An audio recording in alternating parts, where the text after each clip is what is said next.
Hello ladies and gentlemen, my name is Misty and welcome back to the show. It has been a really long time since I put up a video. I apologize for that for anyone who's waiting, although I don't really have the viewer base to have people waiting. But either way, I apologize, and hopefully this time around I won't just randomly disappear. So, yeah, let's get into the video because it's been so long. I'm sure you guys are just desperate to see one. Top tier in my E-75 tier 9 heavy tank on the German tree, and I love this tank so much. You can really dictate how the game goes in this tank. I don't have the top tier gun at the moment, but I don't really think it matters. I mean, the top tier gun does allow you to bully corners a lot better, but this gun is still pretty decent. It does the job well enough. High powered gun, it's the top gun off the Tiger 2. It's good penetration on it, enough to do, I think it's got 232 with 380 alpha, something like that, can't remember the exacts, but Comet for some reason has got himself into a silly position, so I'm coming to back him up, and there's our first kill with an easy kill on the T25/2, put himself in a silly position. So all I'm doing here is hugging the corner, because I know we're getting flanked slightly with that Indian Panzer. So I'm just going to hold the corner and keep poking out when I've reloaded. Keep myself angled, side scrape as best I can without crushing the Comet against the wall. Because again, silly positioning. And just try and put pressure out at this point in time. We were in the early stages where everyone's just feeling each other out. And that was a slightly late shot. Wasted a shell. But quick reload on this gun. Because it's not the top tier one. So it's not so bad. As you can see, we're reloaded again. I think that it's good to have this gun from time to time. Because people don't seem to realize that you have such a quick reload. They expect the long reload of the top tier gun. And from this range, angled shots like that, coming into the angled armor, not really going to worry me. Especially with that Comet hiding my lower plate. So although he was in a stupid position, he died in a great position for me. Because now I can just hide here forever.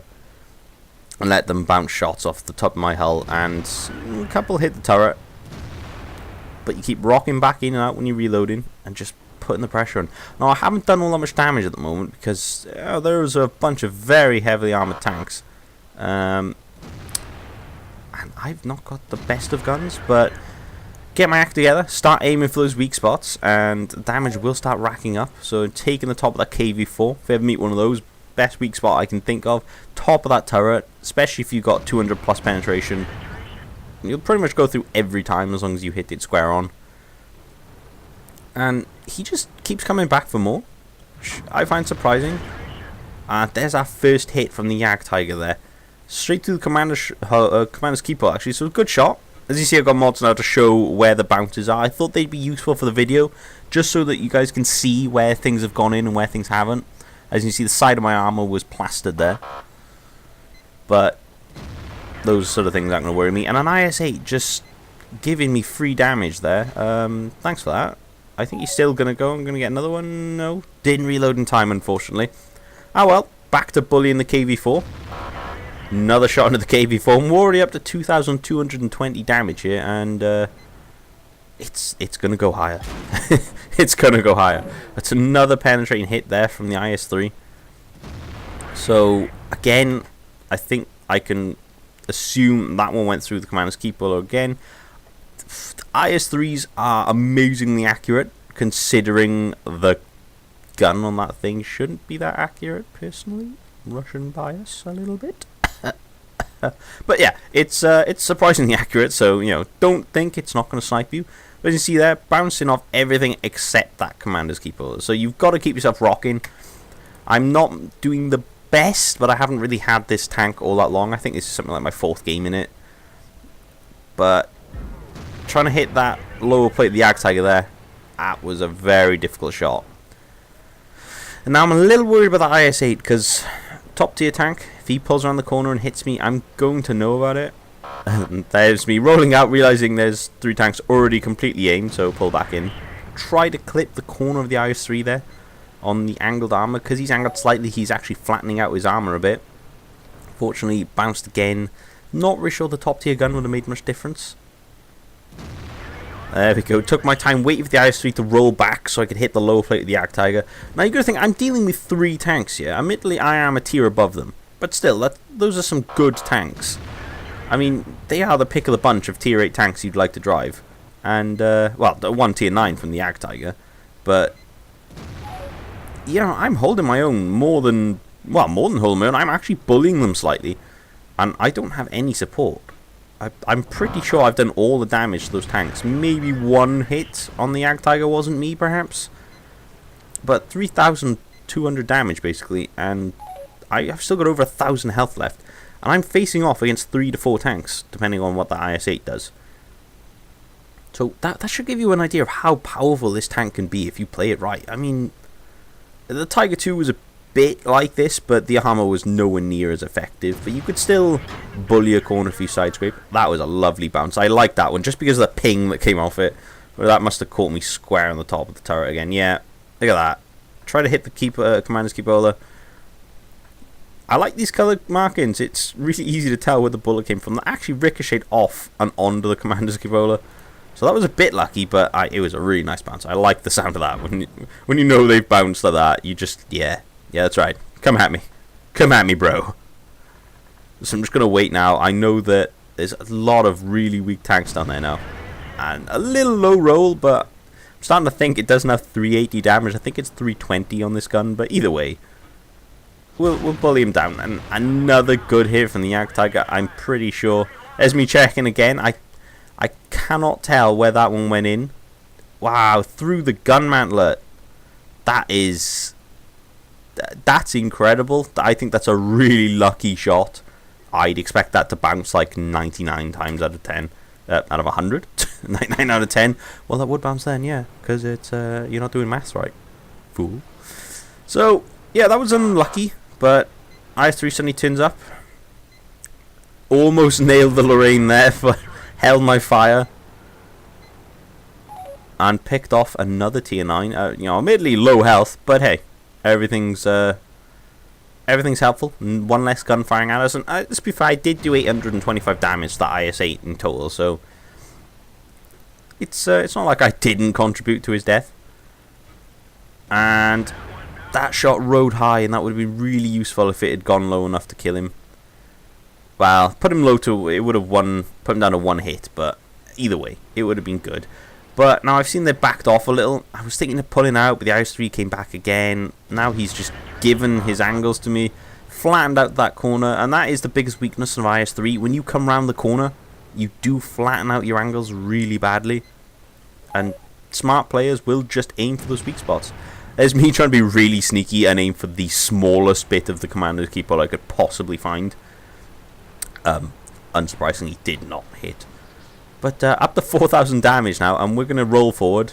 Because, well, I've only got 500 health left, but neither of those tanks will one-hit me. And I'm actually really confident in terms of the armor. Just, I feel like I know how to play this thing. If you've seen any of my other videos, I'm always side-scraping, always angling that hull armor to an extreme amount.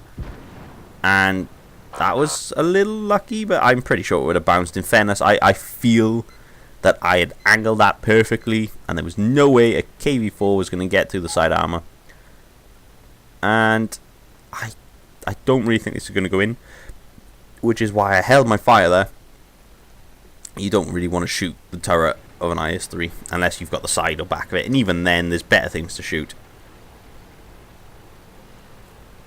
Wonder Tractor's been a bit brave, but he gets the kill. It cost him most of his health to do it, but he finished off that IS-3. Unfortunately, if any of you have been keeping track of the score, guys, the rest of the map, they have not really been of any use. I mean, oh good, 2 more tanks, another bounce there, and then the Wonder Tractor just pulls out. You know, really, don't like to just straight up insult people, especially in my recordings. I mean, when I'm in the game, I may get carried away a bit, and he was just bad. I mean, he was just really bad, and I feel sorry for any team who has players like that, because I have them all the time, and you know, that's a powerful tank that could really change the flow of a game. And now the Wonder Tractor's blaming me for not pushing, even though I've dealt 5,000 damage and tanked half the enemy team. And now he's left me against 3 tanks. Some people are too stupid for their own good. As you see, I'm timing the shots between the pattern. So every time the pattern's fired, I know I can turn my armor, deal with the other shots coming in. I know the comment's got low penetration because I've driven it before. And I'm fairly sure I can give it a slight angle. There we go again. Tracks eat that one, so it's a little lucky, but I'm confident that with the limited shots available, he's not going to hit me. Again, take the shot from the pattern, turn, finish the comet, come back to the pattern. And I'm still being insulted by the E-75 because he sucks and I don't. So we're up to 6,000 damage and I've just bullied a pattern in a 3 versus 1 situation. Artillery just missed. Gives me a cupola shot and I'm going to take that one all day long. But again, this is now 4v1 and I'm very, very weak. And there's still some strong tanks. But take my time. Panicked a little. I was worried that the other tanks are going to be turning up or artillery is going to be getting a range on me. Keep myself angled. Let's see where that one went because that did not do anything to me. He went for the low front plate, but it was at this sort of angle. He's going to struggle from there. So, that's 6,597 damage done. And I think it was about 7,000 potential damage received. Artillery again just hit the cliff. And this is where I make a stupid mistake. I've just seen the artillery hit me. So I think, right, he's going to reload soon-ish. But I've got some time to get around the corner. At least spot what's here. Again, the Wonder Tractor still raging like a child because he sucked and I didn't, but you know, whatever. So I think, right, I've got some time to get around the corner, but I've gone too far, I think, and this is where it starts causing me a problem. Unfortunately, there wasn't much I could do in terms of I have to get around the corner and find out where these enemies are. He bounces, I don't. He didn't angle properly and he was cresting the hill, but as always, artillery seems to reload extremely fast and have pinpoint accuracy when it comes to hitting me. So that's the end of my game. At 6,919 damage, I pretty much played flawlessly except for that ending. That was foolish of me. I shouldn't have pushed around the corner. I could have probably been better to either go up the other side of the valley and loop round. At least that way they wouldn't be looking for me there. Or I could have waited for a few seconds. The E-75 would have come round and I could have then killed him off and then pushed forward, using the terrain as cover to keep me hidden from the waffle tractor, and even had a bad chance. So that was a bit silly of me. I think I was probably getting a bit carried away with the whole I've just done 7,000 damage and I've now got to go kill 4 people. You know, it was going to be a big carry match, but at the end of the day, after that performance, I would have hoped my team would have done something useful. I can only feel that they didn't. I mean, that Lorraine put in a good fight. He was about the only person I saw do anything. The rest of the tanks on my side of the field were just awful, especially that Wonder Tractor. If you are by some chance watching this Wonder Tractor, you suck. Shut up. Ha, burn. So either way, on that ending, shall we just happily say that this tank is a monster if you play it right. Hopefully that video gave you some idea of how you can use this tank to bully opponents, even tiers that are equal to yours. And I have had a couple of games in tier 10 matches where I've still bullied corners. Once I get the upgraded gun as well, it's going to be even more terrifying. So that was a good match, and well, I say slightly good, an extremely good match, and I hope you enjoyed it, and there will be more videos coming soon. So thanks for that, guys, and I'll see you next time. Bye bye.